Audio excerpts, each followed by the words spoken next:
My fellow Africans, our ancestors have gathered in France, in Paris.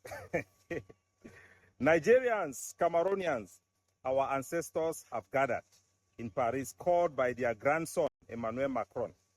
So what is happening is that you may wonder why France, that has nothing to do with the former British colonies of Nigeria, South Africa, Uganda, is able to gather all African leaders to France in Paris to decide on the way forward, a financial model for the African continent.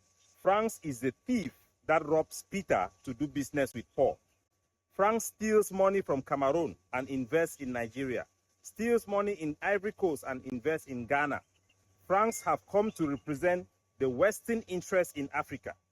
These are the people who are responsible for the constitutional coup d'etat in Chad and are responsible for several assassinations of Pan-African leaders in Africa.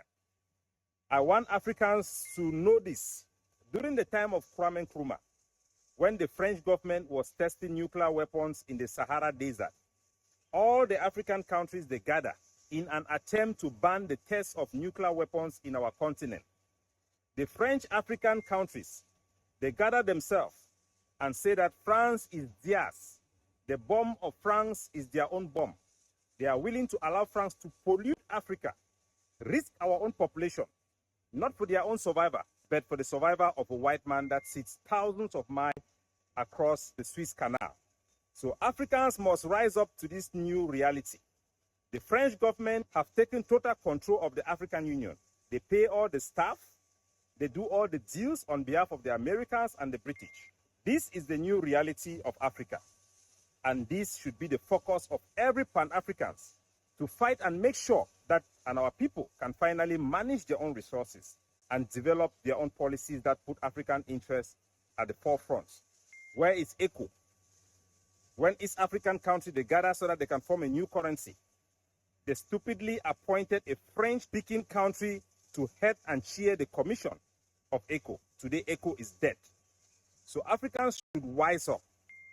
France and the West are still present in Africa to manipulate and determine our future.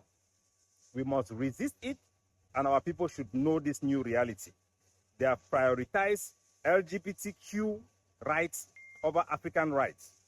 And all Africans should mobilize themselves to support the various indigenous people's rights in Africa and to fight for our own democracy that empowers our own state, that choose leaders that will stand up for African interests, not just save the interests of a white man.